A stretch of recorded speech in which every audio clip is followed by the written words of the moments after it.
Miss Ginsel, you stand charged on indictment with blackmail under Section 21 of the Theft Act. Particulars of the offence being that in a letter dated February the 21st, 1983, and addressed to Sir Roland Richardson at the Firs, Belmont Road, Fulchester, with a view to gain for yourself, you made an unwarranted demand of £200 from Sir Roland Richardson with menaces. To this indictment, do you plead guilty or not guilty? Not guilty. The case you're about to see is fiction, but the procedure is legally accurate. The characters are played by actors, but the jury is selected from members of the public.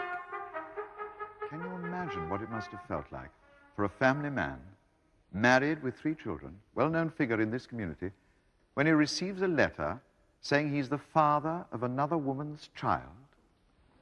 The prosecution will maintain that this allegation was accompanied by a threat of exposure if the sum of £200 was not paid, and also that the allegation itself is unwarranted and unjustified, that Sir Roland Richardson was not, and indeed could not, have been the father of Mary Ginsel's child. My Lord, may I request that this witness's name is not reported in the press? The witness is a well-known public figure. In what capacity, Mr. Marchington? He's a member of Parliament for Fulchester West, my lord. Yes, Sir Roland Richardson. Mrs. Hunter, do you have any objection to Mr. Marchington's request? None at all, my lord. Very well. Ladies and gentlemen of the press, the name of this witness is not to be reported in any account of these proceedings, nor are you to mention the fact that he is a member of Parliament, nor any other details about him which could identify him. Proceed, Mr. Marchington. I'm obliged, my lord. Sir Roland, did you receive a letter at your home address dated February the 21st, 1983, and signed Mary? Yes, I did. My lord, may this letter be Exhibit 1? The letter to Sir Roland and its authorship are agreed. Mrs. Hunter? Yes, that's right, my lord. Very well. Are copies available, Mr. Marchington? Yes, they are. Very well.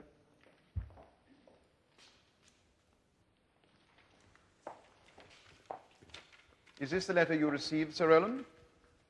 It is. It's not very long, is it, Mr. Marchington? Perhaps you'd care to read it to us, Mr. Marchington. Very well, my lord. Dear Roland, why on earth have you stopped the money?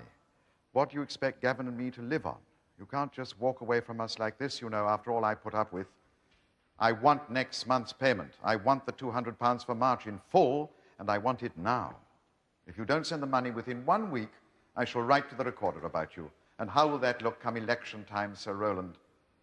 My dear, the letter is signed Mary. Sir Roland, did you know why the defendant Mary Ginsel wanted money from you? Yes. She'd frequently maintained that I was the father of her child. The child is the Gavin mentioned in the letter? Yes.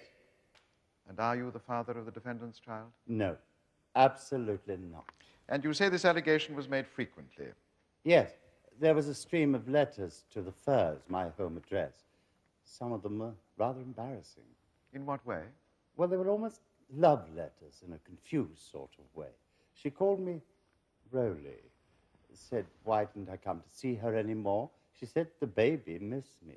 Did Miss Ginsel, sort of thing. Did Miss Ginsel mention money in these letters? Obliquely. She said she was hard up. There were veiled cries for help. I felt very sorry for her. When did you receive these letters? At the end of 1982 until February 1983. Until February 83. Did you reply to any of them? No.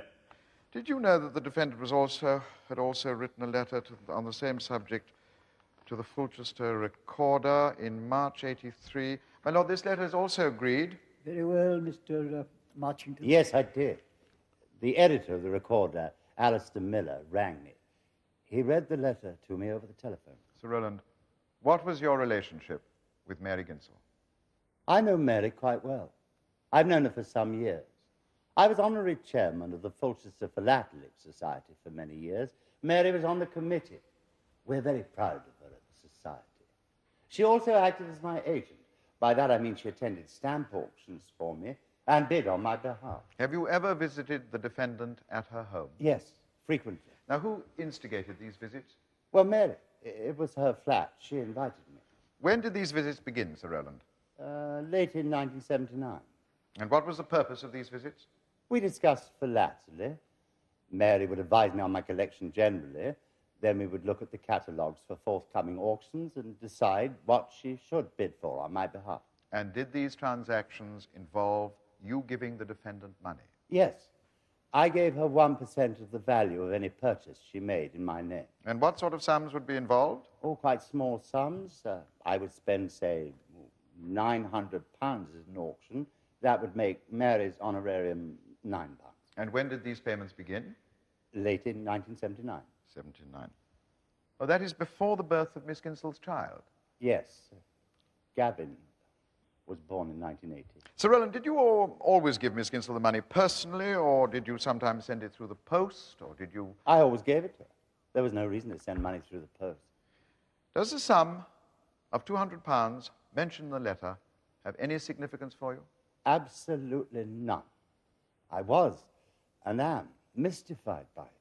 Sir Roland, did you ever give Miss Ginsel money for any purpose not connected with stamps? No, never. Now, Sir Roland, I'd like you to think back to the winter of 1979.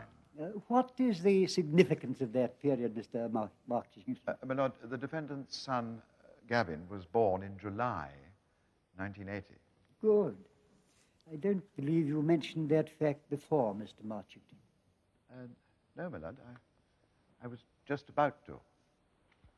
Sir Roland, in the winter of 1979, at the time of the defendant's son's conception, did you have a sexual relationship of any kind with Mary Ginsel? No, absolutely not.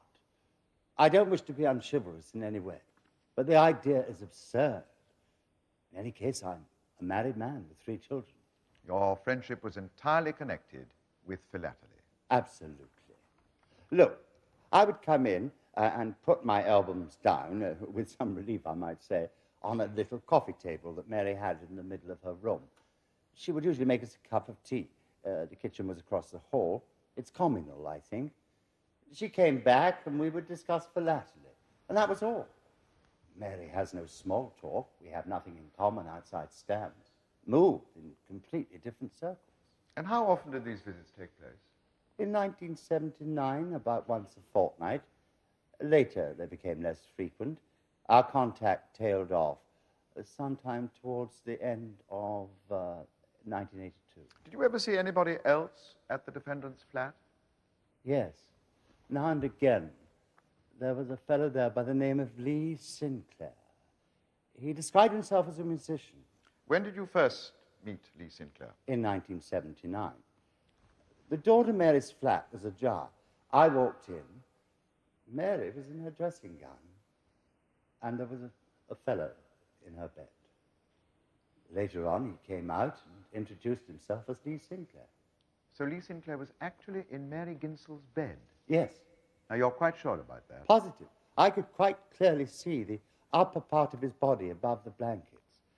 The upper part of his body was naked. Thank you, Sir Roland. Please remain where you are. Sir Roland, has your wife ever met Miss Ginsel? Once or twice, yes. And do you ever tell your wife about your visits to Miss Ginsel's flat? No.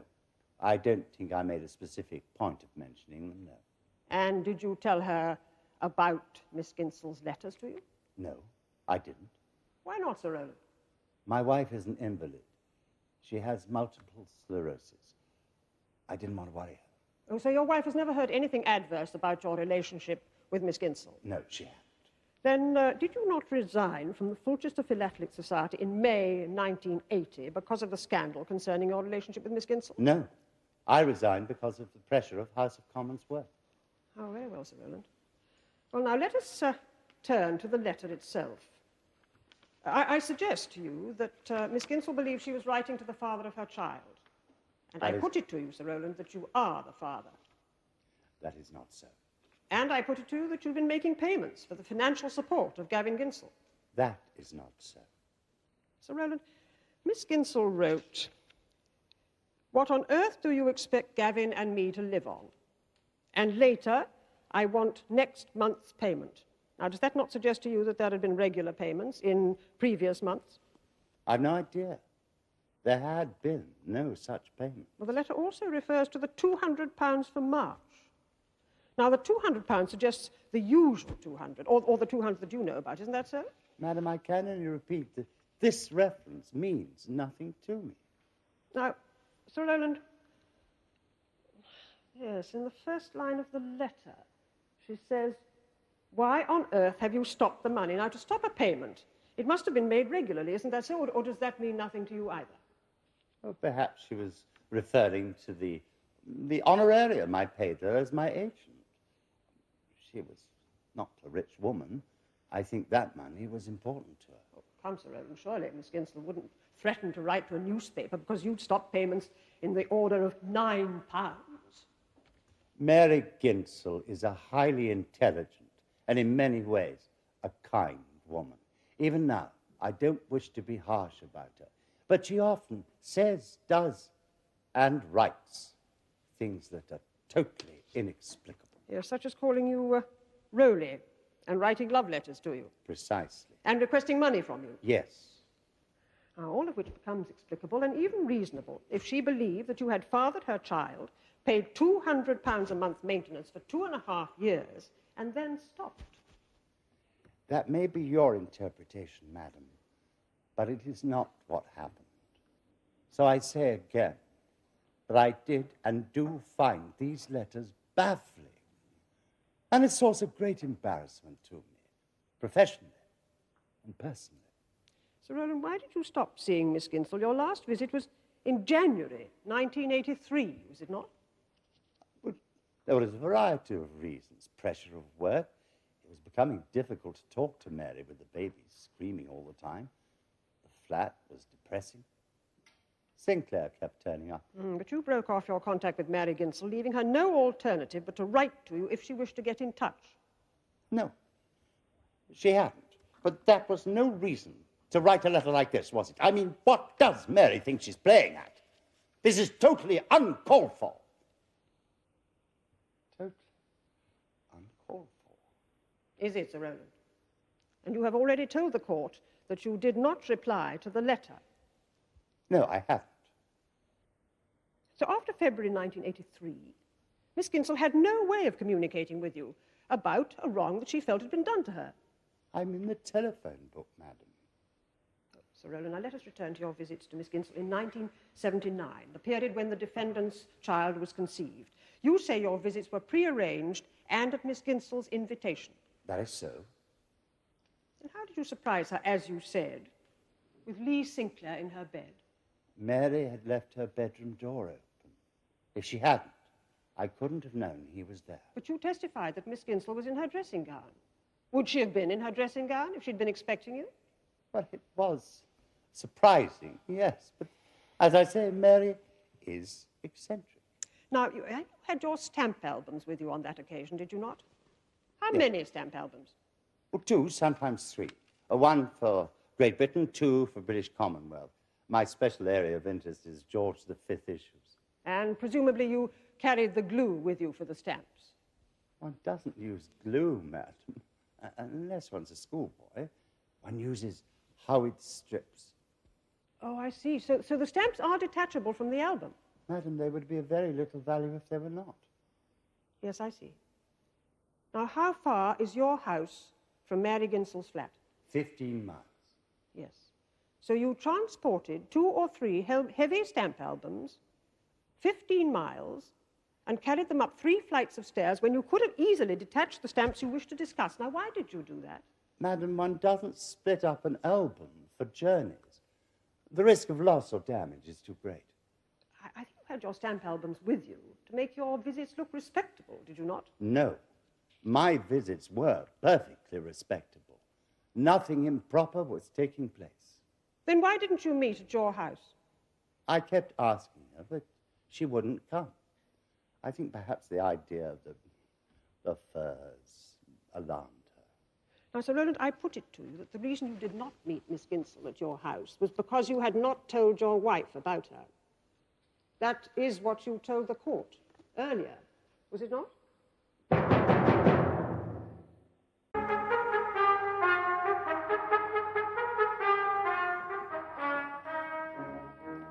swear by Almighty God, the evidence I give shall be the truth, the whole truth, and nothing but the truth.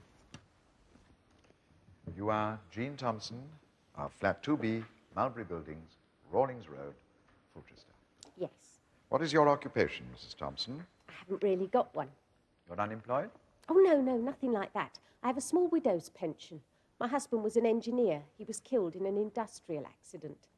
And I supplement the pension with various activities. I pack fireworks, I do advertising surveys. Sometimes I work for the double glazing people, and I do a bit of babysitting. Thank you, Mrs. Thompson. Your flat is immediately below the flat of the defendant, Mary Ginsel? Yes. Mrs. Thompson, could you speak up a little, please? Sorry, yes, my flat is below Mary's. Carry on, Mr. Marchington. Is there a lift in Mulberry Buildings? Oh, no, it's not that sort of place at all. Oh, so visitors to Miss Ginsel's flat have to pass your door to get to her flat? That's right. Now, you've lived at 2 Mulberry Buildings since 1979, is that correct? Yes, since my husband was killed, I had to sell the house. The court is interested in the winter of 1979. Please cast your mind back and tell the court of any visitors you saw going to Miss Ginsel's flat at that time. I think Mary's only ever had 2 visitors in all the time I've known her. Sir Roland Richardson and Lee Sinclair. And how often did Lee Sinclair visit Miss Ginsel? In the winter of 1979? Yes. Oh, he was there all the time. I saw him leave once or twice early in the morning, and I often saw him in the kitchen. I should explain, I used the 3rd floor kitchen at that time. The gas in the 2nd floor kitchen was out of action for months. When I was working, I would go up to the 3rd floor kitchen for an early morning cup of coffee and a chat with Lee. He was there most mornings. What impression did you form of his relationship with the defendant? I rather assumed they were living together. What made you think that? Well, for one thing, he used to pad around wearing nothing but a sort of caftan thing. I would say to him, "You must be freezing," but he just gave me that funny sort of glazed smile of his. We'd have a chat, then he'd make 2 cups of coffee and go back into Mary. And was there anything else you saw or heard which gave you an impression of the defendant's relationship with Lee Sinclair? I saw them once or twice outside my flat door. I was coming in from work and they were having a quick kiss and a cuddle. I must say I thought they might have waited till they got upstairs. The only other time I saw them more or less in flagrante was a bit different. Lee was sitting on the stairs crying. Mary had her arms round him. I don't know what that was all about. I just hurried by. And aside from these chance meetings, did you ever see Mary Ginsel and Lee Sinclair socially? Not in 1979, no. I got the impression that Mary was, well, rather possessive about him. What made you think that, Mrs. Thompson? I invited Lee round for a fondue one evening. We'd been talking in the kitchen the day before and I thought it would be nice. Well, about an hour before he was due to arrive, Mary appeared at the door. She said Lee couldn't come. She said he was ill. Well, obviously, I'd bought the meat by then and I couldn't really afford it. I was rather upset. Did you believe Lee Sinclair was ill? He might have been, I suppose. His health wasn't particularly good, but at the time I thought it was an excuse. I thought they just wanted to be alone together. Mrs. Thompson, later on, when the defendant's son, Gavin, was born, did you ever see Lee Sinclair with Gavin? Yes. Mary and I had become much closer by then. This is 1980 to 81 you want now, is it? Yes. Yes. It's just that Mary and I did fall out later, but that's another story. When Gavin was very little, Mary used to ask me about babies. I have a son, you see, Barry. He's 17 now. I'm awfully sorry, I've forgotten what you asked me. Oh, that's all right, Mrs. Thompson. I asked you if you ever saw Lee Sinclair with Gavin. I'd like you to tell the court how Lee Sinclair behaved with Gavin. Yes. Lee used to play with Gavin. Used to sing lullabies to him. Used to goo over him. That's the only way I can put it, really. He used to go all unnecessary. Mind you, Lee had perked up a bit by then. He used to get so depressed. It was terrible. There were some mornings I'd find him in the kitchen crying. Yes. Thank you, Mrs. Thompson. Now, was it your impression that Mr. Sinclair's behavior with Gavin went beyond, say, that of a friend of the family? Oh, definitely. Now, returning to the winter of 1979, you said that you'd met Sir Roland then. Oh, yes, when did you first see him? In October 1979. And where was this meeting? Well, I often saw him on the stairs. He was always a bit out of breath, puffing and blowing, carrying his stamp albums. Did you ever speak to him? Oh, not then, no. He just used to say, "Good day, madam," and that was it. But a bit later on, this is still 1979, I think, yes, he knocked on my door and we met. Why did he knock on your door? Well, he gave this thunderous knock. I very nearly didn't open up at all. Then he said, "Madam, there's a very strong smell of gas coming from your kitchen." Well, I knew that, obviously. That's why I was using the kitchen upstairs. Well, then what happened? He marched straight in, grabbed the telephone and dialed the gas board engineer. Not the showroom, Mark. You Lord knows how he knew the number. Anyway, the gas board people were there in half an hour, and I'd been trying to get them to come for a month about one thing and another. And was that the only meeting, your only meeting with Sir Roland? Oh, no. He insisted I came down to his constituency surgery the next time. We went through all the problems at Mulberry Buildings, the gas and the damp course, and we were having awful problems with vandals. Anyway, Sir Roland went through all that, and he wrote to the landlord. He was marvellous. Did Miss Ginsel ever mention Sir Roland? Oh, yes. Did she ever intimate that she had a sexual relationship with him? Good heavens, no. I wouldn't have believed it if she had. Thank you, Mrs. Thompson. You're welcome.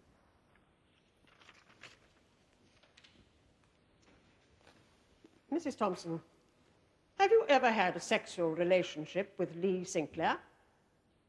You what? I'm afraid I don't wish to answer that. Quite so. Well, no, this is surely not relevant.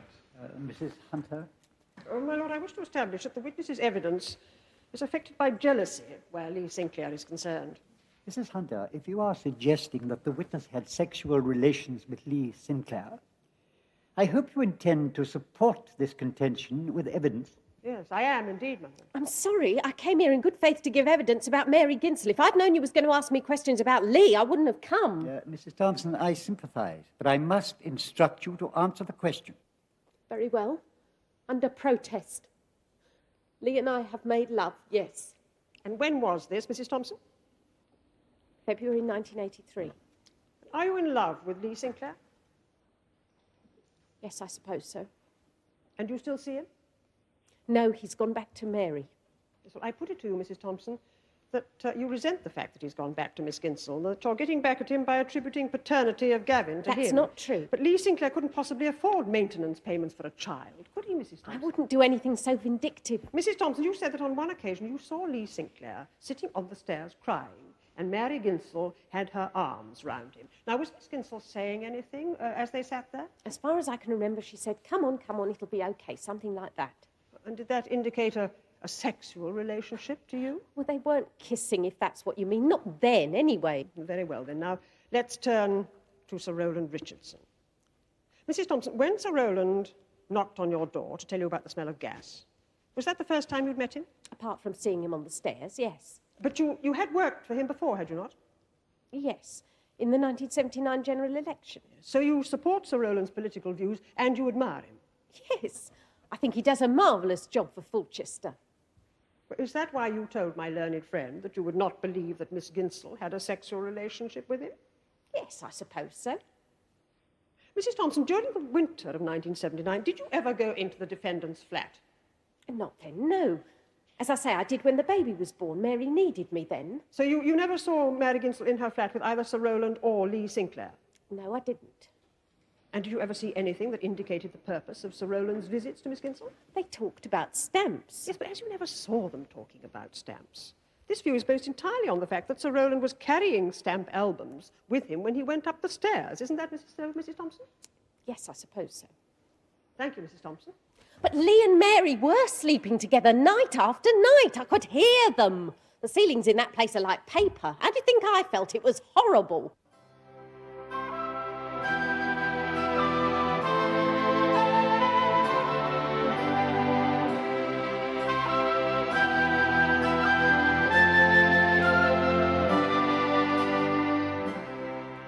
The case of the Queen and Ginsel will be resumed tomorrow in the Crown Court.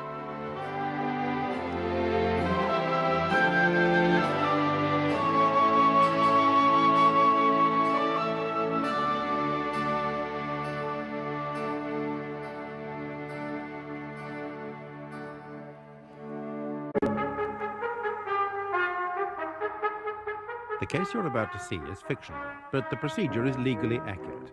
The characters are played by actors, but the jury is selected from members of the general public. Mr. Aldis, You are at present the chairman of the Fulchester Philatelic Society, though in the spring of 1980 you were the treasurer of the society.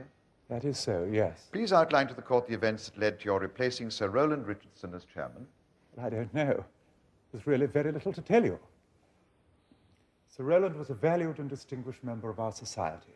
He resigned owing to pressure of work.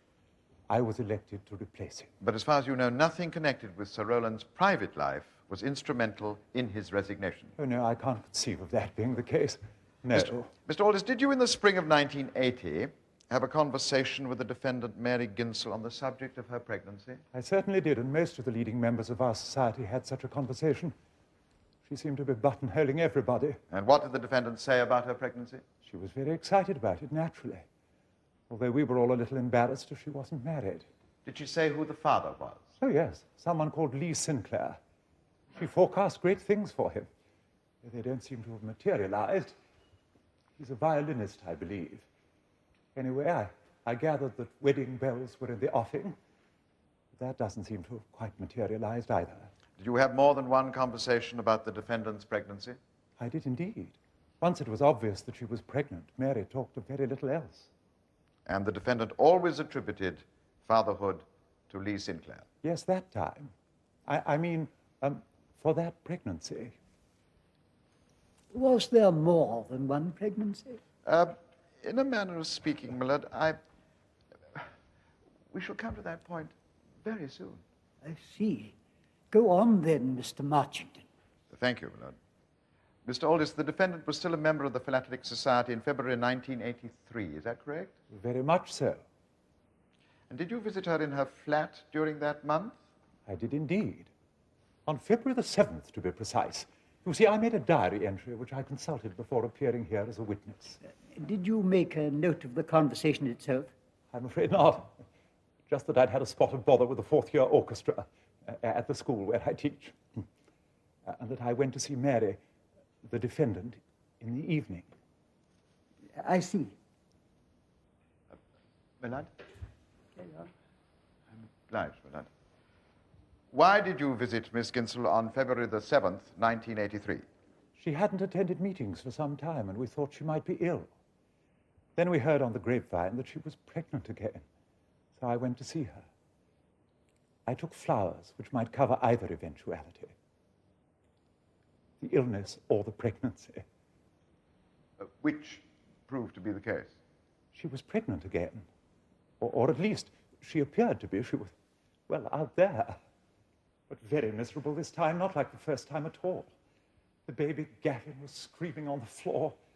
It was all a bit of an ordeal, frankly. Did she again discuss the father? Yes, it was very distressing. She claimed that Sir Roland Richardson was the father. She went for him in no uncertain terms, I can tell you. She said he'd seduced and abandoned her. It was like a Victorian novel. Did you act on this information? In a way, yes. She really gave me no choice. You see, she maintained that Sir Roland had used their philatelic dealings to take advantage of her. Well, she was a member of our society. I mean, I felt that we were involved. We couldn't just abandon her. So what did you do?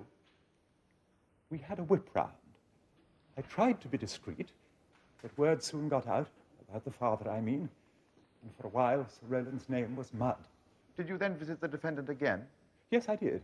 On February the 20th. That was a Sunday. February the 20th, 1983. Yes. I took a check from the society's members, more flowers. Well, to cut a long story short, she wasn't pregnant anymore. She hadn't an abortion, nothing like that. No, she said the whole thing had been a mistake. She meant that she had been mistaken in thinking herself pregnant. Yes, that's right. I looked it up afterwards. It's called a phantom pregnancy.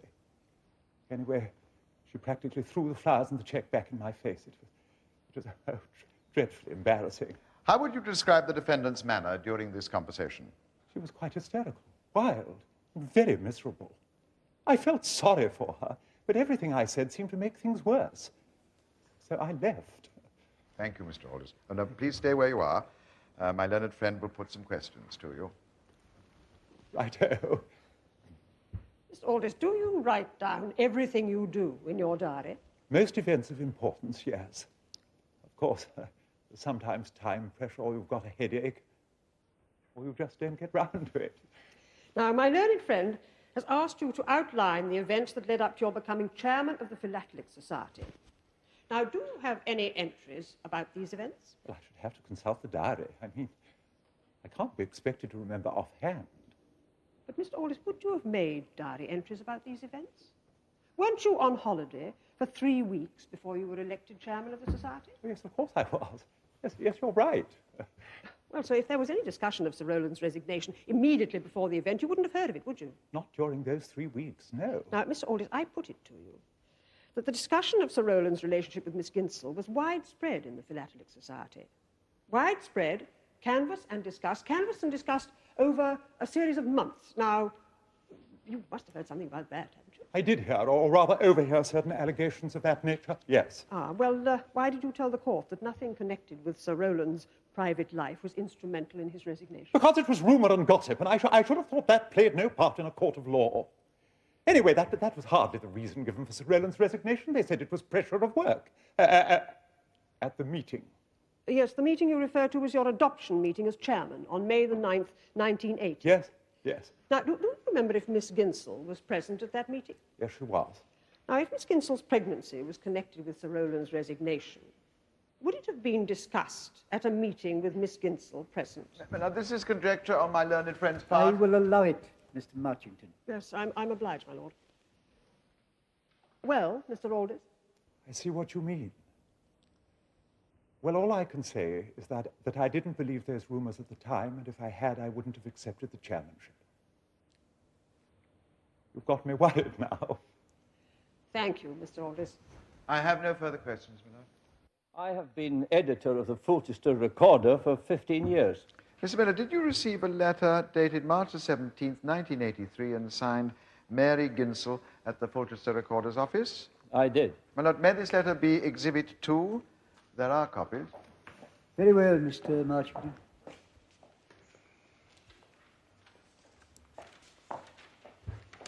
Now, is this the letter you received, Mr. Miller? Yes, that's it. And did you publish the letter? I did not. Did you consider publishing it? I did not. And why was that? In my opinion, this letter abuses Sir Roland Richardson. And what parts of the letter led you to form that opinion? Oh, it's difficult to select. All of it. Read the letter to us, then, Mr. Miller. If you'll be so kind, it will focus our attention. Dear Sir, I write to you because there is no other way. Nobody will listen to me. When women are wronged, men stick together and just don't care. No man has the right to take a woman's body, use it, enjoy it, and then walk away from the consequences. The consequence in this case was my son. And just because Sir Roland Richardson, the Sir is capitalized, and just because Sir Roland Richardson is an MP, that doesn't mean he doesn't have to pay. I want my money again, and I want it now. The world should know what he is. I shan't read that word, my lord. Oh, go ahead, Mr. Miller, go ahead. Very well. It says, the world should know what a bastard he is. Tell the world, get me my rights for me and other poor women like me, used and discarded. And then the signature, Mary Ginsel. What action did you take with regard to this letter, Mr. Miller? I phoned Roland and read it to him. What made you do that? In a town like Fulchester, a newspaper doesn't often receive threatening letters. My lord, surely it's not for the witness to decide that the letter was threatening? Well, I think Mr. Miller means that he perceived the letter as a threat to Sir Roland and acted accordingly. Thank you, my lord. Mr. Miller, did you also tell the police of this letter? No. A very junior reporter who worked for me at the time took the letter from my desk and showed it to the police collator. The collator passed it on to Inspector Yale. Thank you, Mr. Miller. Mr. Miller, I put it to you that this letter is capable of a different interpretation from the one you've given it. Words can usually be understood more than one way. What is your interpretation? Well, I put it to you that it is an argument for paternity payments in general terms. It names Sir Roland Richardson. It suggests that he fathered an illegitimate child. So, Mr. Miller, when you received the letter, did you notice the word again. Yes, Yeah, the letter says, I want my money again, and I want it now. Yes, I noticed it. And it implies that Sir Roland had given her money before. Yes, and as a newspaper editor, didn't you find that interesting? No. Frankly, I don't believe it. And even if I did, I couldn't use it. In Fleet Street, I have worked for several tabloids who would try to use that sort of information. But on a local newspaper, especially in a place like Fulchester, never. So you don't believe... And you would know why, if you were local yourself. Yeah, so you don't believe that Sir Roland had given Mary Ginsel money to support a child. Is that because you're a friend of Sir Roland's? That's right. Now, you're both members of the Fulchester Rotary Club, are you not? We both do work for the Spastic Society as well. I have known Sir Roland Richardson for 15 years, so I can make a judgment of the man. And in my judgment, this sordid business is not his style. Did you know that Mary Ginsel had attempted to retract this letter to stop any possible publication? Not at the time, no. I found out later that she'd phoned the newspaper and asked to have the letter back. And if this letter is about paternity payments in general, as you say, then I don't see why she should want to retract it. Thank you, Mr. Miller. And that concludes the case for the prosecution, my lord.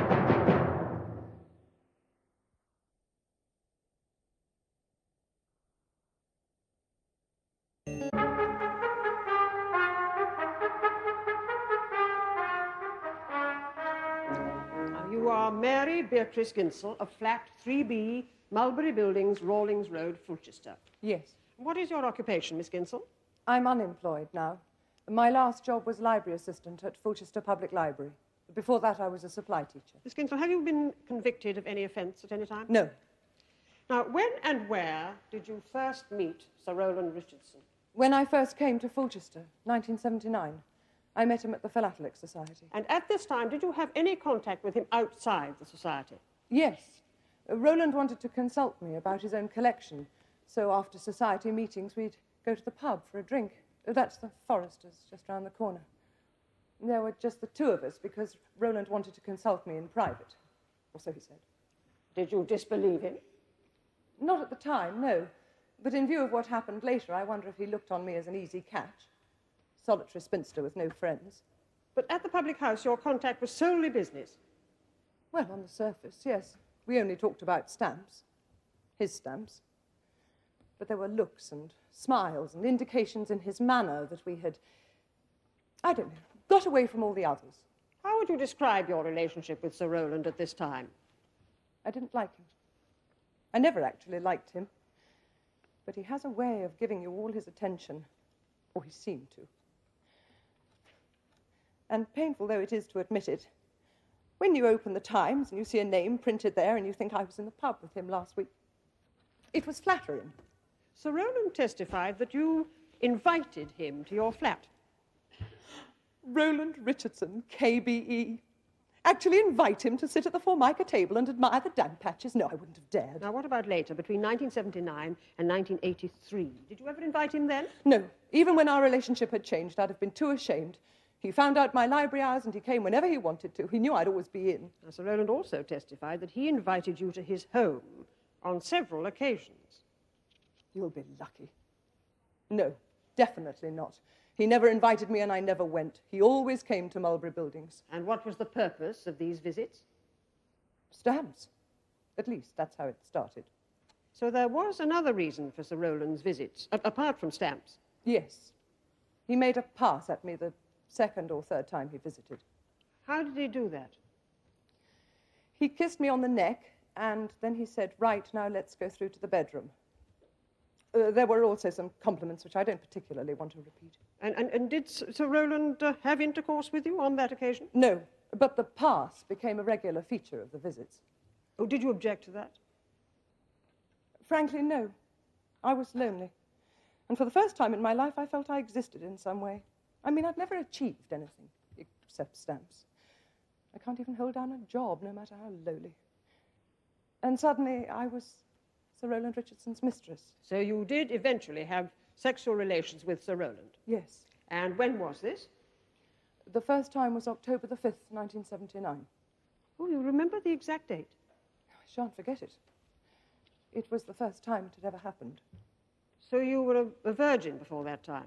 Do you think that had any bearing on your relationship with Sir Roland? Well, if I'd had more experience with men, maybe I'd have seen through him. Maybe I was just naive, I don't know. Now, after October 1979, did you continue to have sexual relations with Sir Roland? Yes. Funnily enough, it never occurred to me that I could say no after the first time. We always finished the stamp business first, though. That's very Roland. Were you in love with Sir Roland? Infatuated, in a 15-year-old schoolgirl sort of way. I'm not very mature emotionally, as you're all no doubt noticing. The stamp dealings continued in exactly the same way after your relationship with Sir Roland had changed? No, they increased. It was October, November time that I started going to auctions for Roland. He'd tell me what he was interested in, and I'd take the day off work and go and bid for it. And did he pay you for this? Yes, he gave me 1%. An honorarium, he called it. That's very Roland, an honorarium. Now, this fee, or honorarium, presumably wasn't very important to you. Oh, good God, no. I went because Roland said so. He was using me. Well, no. To be honest, I liked the auctions, too. It was the stamp world at a very high level. I spent hundreds of pounds for him. And I discovered that I was good at it, which was nice. Yes, I see. Now, Miss Ginsel, in the winter of 1979, did you know Lee Sinclair? Yes, I did. We met when we played together in a string quartet for a while, which makes us sound as if we're on the same level musically, which we're not. Lee has a real talent, and I still think he's going to make it as a violinist. I just play the violin, badly. Now, apart from your musical contact, what was your relationship with Lee Sinclair in the winter of 1979? Lee is the closest and the best friend I've ever had. In a way, he's like a brother, but because we didn't grow up together, we have more to tell each other. Did you have sexual intercourse with Lee Sinclair at any time in the winter of 1979? No, it wasn't like that. We were very close, but neither of us wanted to. We never even discussed it. Did you and Lee Sinclair ever kiss? Yes, occasionally. Christmas, on birthdays. So, have you ever kissed Lee Sinclair on the second-floor landing of Mulberry Buildings? Yes, I remember that. We'd had the sort of conversation you have, I don't know, once or twice in a lifetime. Lee was very low, and he poured out everything to me. I really thought I'd helped. Then afterwards, we went out for a cup of coffee. It had been so intense, you see. Lee gave me a gentle peck on the mouth and said thanks. At that moment, what a coincidence, Jean Thompson opens the door of her flat. She must have heard us coming down the stairs. She just stood there looking furious. Lee and I burst out laughing. Mrs. Thompson has testified that she saw Lee Sinclair leave your flat early in the morning and go into it through the adjacent kitchen wearing only a caftan. Yes, that's perfectly true. Lee stayed the night at my flat several times that winter. He slept in his sleeping bag on the living room floor. Have you ever been in Mrs. Thompson's flat? Yes, once or twice. Well, is her bedroom directly below your bedroom? No, she changed the rooms round when her son Barry was still living there. Her bedroom is below my living room. So if noises were heard in the night above Mrs. Thompson's bedroom, where do you suppose those noises would have been coming from? Probably from my living room. Lee used to toss and turn and have nightmares. She may have heard that. Has Lee Sinclair ever slept in your bed? No. Yes, once or twice during the day. He sometimes just went and had a nap. Well, wasn't there a couch in your living room? No, just the table, 2 chairs and an armchair. That's why he used the bed. He was having a nap that time Roland saw him. And where were you? I was sitting in the armchair listening to music. I must have left the door open. Roland just walked straight in. Miss Ginsel, let's move on to the spring of 1980. Did you at that time tell Mr. Aldis and other members of the Philately Society that Lee Sinclair was the father of your child? Yes, I did. Now, why did you do that? Roland was getting worried about the rumours that were going round about us. I think he thought people were laughing at him. Not much of a catch, you see. And Roland is paranoid about what people think of him. Anyway, we agreed to say that Lee was the father. And were any financial arrangements made concerning the baby, Miss Ginsel? Yes. Eventually, Roland agreed to pay maintenance of £200 a month, which he can well afford, I might add. And did Sir Roland pay these sums monthly? Yes. From Gavin's birth in July 1980 to December 1982. Well, that's 30 payments of £200 each. Now, how was this money transferred? He posted it in £10 notes every month. He never gave it to you when he saw you? Not once. He never gave it to me. He never spoke about it. And there was never a letter with it, not a line to ask about Gavin. The money just arrived. Yes. I see. Now, what happened in February 1983? I walked into a nightmare. Honestly, that's the only way to describe it. Lee was away. He'd gone to Scotland to think things over. Roland said something about not having any money or something. And then he just stopped coming. He just didn't turn up, not a word. And no money came in January or February. And there were other occurrences that February, were there not? There certainly were. Gavin got ill. He got colic, and I had to stay at home and look after him. First day back at the library, there was an almighty row with the senior librarian. Oh, I don't blame her. I should have told them sooner about Gavin being ill. And they kept warning me about missing work for the auctions. I was in trouble already. Anyway, after the row, I just walked out. Then I get a letter. They're assuming my contract has been terminated. I was going to go back and apologize, but I didn't in the end. End of job. What did you do at this point? Well, I had no money at all. Not a penny. I didn't know what to do. I just picked Gavin up and gave him a cuddle and went straight to bed. I used to lie awake at night thinking they'd put me and Gavin on the street if I didn't pay the rent. I nearly went mad. I had a week of that, and then I started to swell up. Thought I was pregnant again, but I wasn't. And who did you think was the father? Oh, there was only one candidate, the gallant knight Sir Roland. Miss Ginsel, please answer the questions neutrally. This ironic tone won't help your own case, you know. No. No, I'm sorry. I'm obliged, my lord. Miss Ginsel, you've described your circumstances at the time you wrote the letter, February the 21st, 1982. What were your feelings towards Sir Roland at that time? I was furious. I felt it was all his fault. Yeah, but was there no alternative to writing this sort of letter at this sort of time? Well, I couldn't see one. I could have written a much harder letter. It would still have been fair enough. Miss Ginsel, in your letter to Sir Roland, you say, "You can't just walk away from us like this." Yes, now what did you mean by that? The money had stopped. He didn't visit us anymore. I thought he'd abandoned us. I just couldn't see how I was going to bring Gavin up. Yes, I see. Now, I have just one more question to ask you, Miss Ginsel. Has there ever been any doubt in your mind as to who was the father of your child? How could there be any doubt? Roland was the only man who had ever made love to me.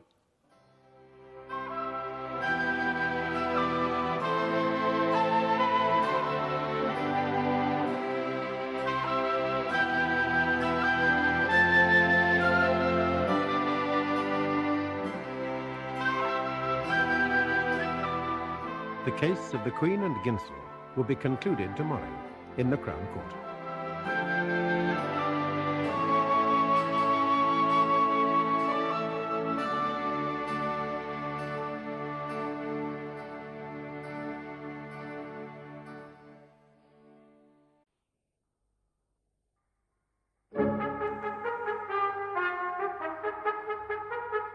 The case you're about to see is fictional, but the procedure is legally accurate. The characters are played by actors, but the jury is selected from members of the general public. Miss Ginsel, on the 21st of February in 1983, you wrote the following. I want the £200 for March in full, and I want it now. If you don't send the money within 1 week, I shall write to the recorder about you. And how will that look come election time, Sir Roland? My dear, you threatened Sir Roland with public exposure if he didn't pay you some money, didn't you? Yes. But I was entitled to that money for Gavin. And Roland had been paying it for 2.5 years. I was only asking him not to stop. Asking, Miss Ginsel? You wrote, and how will that look come election time? You were threatening Sir Roland's political career, not to mention his good name, and his family life, if he didn't pay up, weren't you? I would never really have threatened Roland or harmed his career. I've got nothing against him, except that he stopped the payments when he was just a bit low on money. Miss Ginsel, if you did not wish to harm Sir Roland's political career, was it proper to write to the Fulchester recorder about him? You did that on the 17th of March, 1983, now didn't you? Yes, but I knew it wouldn't be published. How did you know that? Because Roland's name was in it. But if you didn't intend it to be published, why did you make what the court has been told was a general argument for paternity payments? I was letting off steam. I don't know. And I did think of other women in my position, too. Very well. You wrote a letter in the belief that it would not be published. What then was the point of writing it? Partly to make myself feel better. Partly because I knew the editor was a friend of Roland's. I see. So you didn't intend to expose Sir Roland to the whole of Fulchester, but only to his friends? I hoped the editor, what's his name, Miller, would speak to Roland, and that Roland would get the wind up and go on supporting Gavin. All right, let's return to your letter of the 21st of February to Sir Roland, Miss Ginsel. Now, if you believe someone to be the father of your child, you can institute affiliation proceedings, which would have meant there was no need to write to Sir Roland at all. Mr. Marchington, do you go to law every time a bill isn't paid, or would you write to the person who owed you the money first? I'm afraid you can't cross-examine counsel, Miss Ginsel. Counsel will put the questions. Very well. Here's the answer. Your question seems to assume that Roland had never paid maintenance. He had. He'd been paying it for 2.5 years. All right. When he stopped, I wrote to him. Miss Ginsel, let's take a similar situation. You were dismissed from the library. Now, did you write to the library? Did you write to friends asking for money? Or did you go through the properly constituted channels and claim unemployment benefit? Well, in that case, I claimed unemployment benefit, but it's hardly the same thing, is it? Why not? Well, it just isn't. I mean, the dole's routine. Very well, and as you say, you were penniless. Did you also claim supplementary benefit? Yes. Was that routine? No. Oh. And did the supplementary benefit office undertake to pay your rent? I think they may have done. Miss Ginsel, did the supplementary benefit office pay your rent for February 1983, or did they not? Yes, they did. So the account you gave to the court of your financial position in February 1983, and in particular that you and Gavin would be put out on the street if you didn't pay your rent, was a little exaggerated, wasn't it? Perhaps, but only a little. I was desperate. You try watching your baby playing, wondering how you're going to feed and clothe him. That's why the letters are so, I don't know, frightened. And I regretted the one to the newspaper. I tried to get it back, but I had a right to ask Roland for that money. Miss Ginsel, let's turn to your relationship with Sir Roland. You say that the first time he visited you, he came entirely unannounced and uninvited? Yes. It surprised you that a busy member of Parliament should just drop by, risking a great loss of time if you were out? Yes, it did. I just looked like the sort of person who's always in, I suppose. Miss Ginsel, you say that you had sexual relations with Sir Roland on October the 5th, 1979, and subsequently. Now, it's in the nature of the act that this cannot be corroborated, and it's Sir Roland's word against yours. But as you've told the court, this was the first consummated sexual act of your life. Did you seek contraceptive advice at this time? No, I didn't. And as you told Mr. Aldous that you were pregnant by Sir Roland in 1983, you presumably still had not sought contraceptive advice? No, I hadn't. I didn't need to. Roland was taking care of that. You mean he was using a sheath? Yes. My lord, this line of questioning is embarrassing to Miss Ginsel. Is it really relevant? My lord, as I said in my question, evidence in this area is necessarily circumstantial, but the existence or non-existence of sexual relations between the defendant and Sir Roland is indeed relevant. I agree with you, Mr. Marchington. Carry on. I'm obliged, my lord. Miss Ginsel, if, as you say, Sir Roland was taking contraceptive precautions, how did you become pregnant in 1979? God, this is humiliating. It went wrong. You mean the contraceptive was faulty? It must have been. Gavin wasn't planned, but I don't love him any less for that. Did you say you again believed yourself pregnant by Sir Roland in February 1983? Now, how was that? Well, as it had happened once, I thought it had gone wrong again. Very well, Miss Ginsel. Now, you say that Sir Roland made 30 payments to you, each of £200, and this money was sent in cash through the post? Yes. Do you have any of the envelopes that the money was sent in? No. The money arrived, I put it in my purse. Then I threw the envelopes away. I saw no reason to keep them. You put the money in your purse? I mean, did you later bank it? No. Well, £200 is rather a large sum of money to carry around, Miss Ginsel. Do you have a bank account? Yes. But not once did you pay any of this money, totaling £6,000, into your bank account, despite the fact that you were earning at that time? Is that what you're trying to tell the court? It wasn't convenient On to the bank contrary, it. it's most convenient, Miss Ginsel, because any money paid into your bank account would be traceable from the bank's record. I lived off it, that's why. In all your questions, Mr. Marchington, you set up some abstract ideal of logical behaviour and then criticise anybody who deviates from it. Miss Ginsel, you must confine yourself to answering counsel's questions. I'm sorry. It's just that everything looks so different from a court. Standing here, I actually feel guilty, and I'm not, you know. That is for the jury to decide, Miss Ginsel.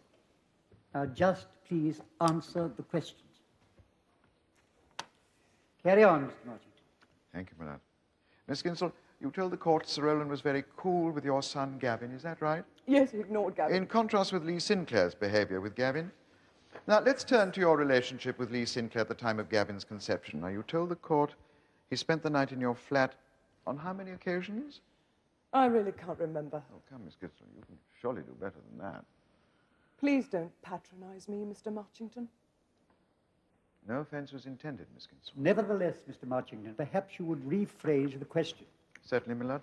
Miss Ginsel, did Mr. Sinclair spend, say, 5 nights in your flat, or between 5 and 10, or more than 10?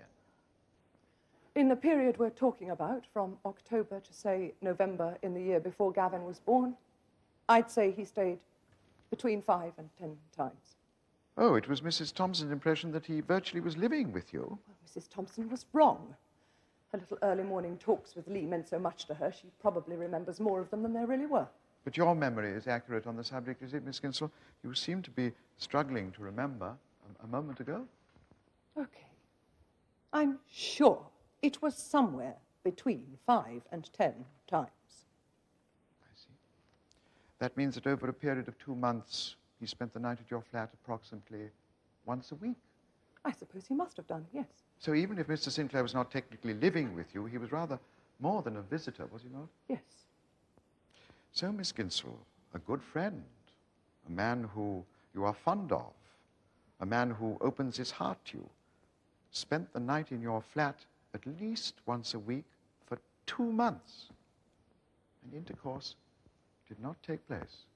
No, it didn't. Can you account for that? It's not for me to say. I see, Miss Ginsel. Did Mr. Sinclair ever give you money? Yes, occasionally. And was the money given to maintain your son, Gavin? Partly. It was for both of us. Miss Ginsel, you testified that you misinformed members of the Philately Society about the paternity of your son. You told them that Lee Sinclair was the father, which you now deny. Did Mr. Sinclair agree to saying that he was the father? Yes, he suggested it. He thought it would get me and Roland out of a hole. Thank you, Miss Ginsel. Miss Ginsel, do you usually keep old envelopes? No. Thank you. And you consider yourself a well-organized person where money is concerned? No. The money arrived, I stuffed it in my purse and spent it. Finito. Now, Miss Ginsel, before you wrote to Sir Roland Richardson on February the 21st, did you ever consider affiliation proceedings in law? And did I consider flying to the moon? Miss Ginsel, I think I understand what you mean, but please answer counsel's questions neutrally. Yes, my lord. No, Mrs. Hunter, I didn't consider it. It wasn't necessary at the time. It only needed a letter. And anyway, if I had started affiliation proceedings, it would have made trouble for Roland. It shows you what a fool I am, doesn't it? Thank you, Miss Ginsel.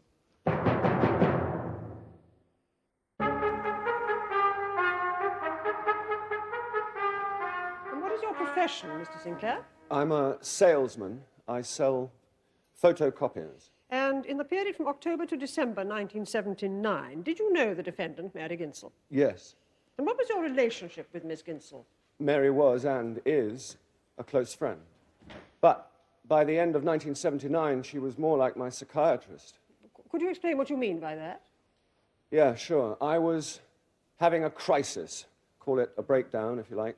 Mary helped me. Well, how did this breakdown come about? I was brought up to be a musician. By 1979, it became clear that I was not good enough. I was good, but not good enough. I thought I'd accepted it. I went back to Fulchester and joined an amateur string quartet. Oh, that was the Fulchester Felix String Quartet, of which Miss Ginsel was also a member. That's right. It was the worst thing I could have done. Oh, why was that? Because suddenly I was a marvel again, big fish in a small pond, and I couldn't take it. I started feeling depressed. That had happened before. And I was still taking the pills, amitriptyline. And then I had the breakdown, and as I say, Mary helped me. Was your relationship with Miss Ginsel sexual in any way? No. At that time, I had no sex at all for about 6 months. So at the time of the conception of Miss Ginsel's child, say October to December 1979, you did not have sexual intercourse with Miss Ginsel? No. I talked and she listened. As I say, it was like Freudian analysis, but with a good friend. Did you ever stay the night at Miss Ginsel's flat? Yes. Sometimes I was in no state to get home, and anyway, we'd sometimes talk, or I'd talk, until long after the last bus had gone. Now, Mrs. Thompson has testified that you and Miss Ginsel, she saw you kissing and cuddling outside the door of her flat. Mary is a warm and demonstrative person. She often used to put her arm round me. I literally cried on her shoulder. And anyway, I wouldn't take too much notice of anything Jean says. She's very possessive. Yes. Mr. Sinclair, it is not for you to say how reliable the testimony of other witnesses is. I'm sorry. Mr. Sinclair, when you spent the night at Miss Ginsel's flat, where did you and she sleep?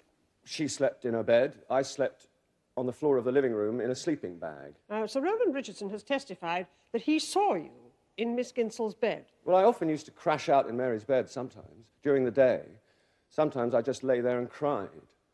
I'd been asleep that time when Sir Roland came in. He woke me up. Did you and Miss Ginsel ever get into bed together? No. Are you quite sure? Yes. And did you continue to see Miss Ginsel after the winter of 1979? Yes, I still see her. She's still a close friend. And, Mr. Sinclair, did you see anything that might account for any change in the finances of Miss Ginsel's situation after Gavin was born? Yes. Money began to arrive from Sir Roland through the post. The monthly maintenance payments for Gavin. Yes, indeed, Mr. Marchington. Mr. Sinclair, did you see this money arrive through the post? Oh, yes. You actually saw it being delivered? Yes, 2 or 3 times. And did you see anything to connect this money either with Sir Roland Richardson or with Gavin? I didn't actually see anything, no, but Mary had said that... You may not tell the court what Miss Ginsel said. That is hearsay. You may only describe what you actually saw. That's a bit strange, isn't it? It may strike you as strange, Mr. Sinclair, but it is part of the law of evidence. And there are very good reasons for it, I assure you. All right. I'm obliged, my lord. Now, Mr. Sinclair, with regard to these envelopes, what did you see at Miss Ginsel's flat? Well, the post arrived. Mary would run to get it, as she usually does. Then she would open it, pour the money out onto the table and count it. And when was this, Mr. Sinclair? I don't remember exactly. As I say, it happened 2 or 3 times. Once she was wearing a summer dress, I remember. So that was probably summer 1982, July or August. The other time was later that same year. And how much money arrived through the post? £200 in £10 notes. Thank you, Mr. Sinclair. Mr. Sinclair, I fail to understand why being the best musician in the Felix String Quartet should precipitate a nervous breakdown. I didn't say that exactly. May I explain? Oh, yes, please do. I was a gifted child musician. I went to the London Violoncello School when I was 6. I can't remember a time when I couldn't play music. When I realized that I wasn't good enough, I had nothing. But I sublimated that. I didn't let myself react. So, playing with amateurs back in Fulchester was like a caricature of everything I thought my life was going to be. Sometimes I showed off. Sometimes I just played badly. Then, the crisis that I should have faced earlier hit me. Now, I do what I should have done then. I don't go near a violin. I don't even own one. I see. And this crisis, this breakdown, was quite severe, was it? It was what is commonly known as a nervous breakdown. I spent whole days crying. Yes, it was quite severe. How long in the winter of 1979 did you stay at Miss Ginsel's flat? I didn't stay there at all. I continued to live in my own room across town. You told the court you sometimes spent the night in Miss Ginsel's flat. How many times did you do that? It's very difficult to be precise. It was 4 years ago, and I was drugged to the eyeballs. I was still taking the pills, you see. I'd say perhaps 4 or 5 times. Oh, Miss Ginsel's estimate was between 5 and 10 times. Okay. You accept that? Yes. And you slept on the floor in a sleeping bag? Yes. And you were never once tempted to make love to Miss Ginsel? No. And I couldn't have made it if I'd wanted to. What do you mean by that, Mr. Sinclair? Could you repeat that, Mr. Sinclair? I didn't quite hear what you said. I didn't say anything. You most certainly did, Mr. Sinclair. Please repeat it. Don't tell them, Lee. They've cried enough. It doesn't Miss matter. Ginsel, if there is another outburst like that, I will have you kept below. Now, Mr. Sinclair, please repeat the phrase that you said earlier. I said that I couldn't have made it if I'd wanted to. Not then. I became impotent. I don't know whether it was pills or part of the breakdown, but I couldn't have sex. Carry on, Mr. Richardson. I see. Yes, so this is a sudden revelation, Mr. Sinclair. Why didn't you tell the court about this before? It's not the sort of thing you shout from the rooftops. Mr. Sinclair, if you didn't attempt to have sexual intercourse with Miss Ginsel, how can you be so sure that you were impotent? I tried to have sex with other women, mainly prostitutes. I see. And how long did this incapacity last? You implied that it was temporary. Strangely enough, it lasted until I got a job. I stopped taking the pills and generally came back to life. When did you get this job? Early in 1980. Oh, so the time you say you were impotent corresponds exactly with the time you spent at Miss Ginsel's flat. Yes. Yes. Look, these are medical facts. You can check with my GP. Is that what you did, Mr. Sinclair? Did you research your story before you gave evidence? No. Now, moving on to 1982, you told my learned friend that you saw money arrive at Miss Ginsel's flat. Now, on how many occasions was this? Twice. Twice? And what time does the post arrive at Miss Ginsel's flat? 8:30 or so. So you were at Miss Ginsel's flat at 8:30. Does that mean that you again spent the night at her flat? Yes, that's right. And in the summer of 1982, was your relationship with Miss Ginsel still platonic? My lord, the question has no bearing on the paternity of a child conceived in 1979. My lord, I'm merely trying to establish the witness's current relationship with the defendant, my lord. Yes. Go ahead, Mr. Marchington. Well, Mr. Sinclair, shall I repeat the question? We had a big row when I had an affair with Jean Thompson, but we're still close and we still see each other. I see. And would you do anything possible to help your close friend? Almost anything, yes. Including fabricating a story about impotence at the time of Gavin Ginsel's conception? Do you know, I believe I would. But as it is, it's not necessary. I've told you the truth. Have you, Mr. Sinclair? You and Miss Ginsel have fabricated the story before now, haven't you? No. And did you and Miss Ginsel not agree to what you now allege is a fabrication to the Philatelic Society about the paternity of Gavin Ginsel? Either you were lying then, or you are lying now, or both. That was for Mary's sake. Really? And whose story was it to the Philatelic Society? It was Mary's idea. Oh, but she testified that it was yours. Well, it may have been. I can't remember. Mr. Sinclair, I put it to you that you and Miss Ginsel have once again fabricated a story. Everything you've told this court, you've agreed to conceal the fact that you are Gavin Ginsel's father. You are Gavin's father, are you not? No. Mr. Sinclair, to the best of your knowledge, was your period of impotence continuous from October to December 1979? Yes, it was. Thank you. As you know, ladies and gentlemen of the jury, the defendant is charged with demanding money with menaces. Now, this means the prosecution must establish that the letter Miss Ginsel wrote to Sir Roland Richardson contained a demand for money. Under the 1968 Theft Act, menaces simply means the threat of anything detrimental to or unpleasant to the receiver of the letter. So the Crown must prove that Miss Ginsel made an unwarranted demand of Sir Roland and did so with menaces. If you are sure that Miss Ginsel did this, then your verdict should be guilty. But remember that the prosecution must satisfy you so that you are sure of her guilt. However, Miss Ginsel says her demand was warranted. Now, if you think she may reasonably have believed Sir Roland to be the child's father, and if she believed that the use of menaces was a proper means of reinforcing her demand for money, then she is entitled to be acquitted.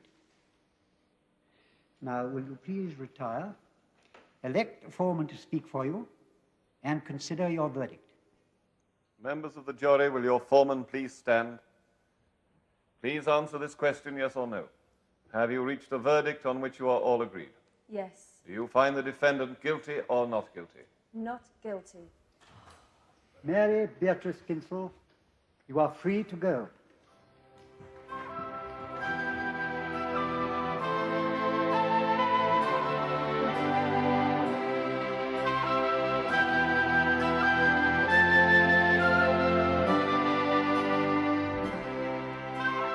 Next week, you can join another jury when our cameras return to bring you a further case in the Crown Court.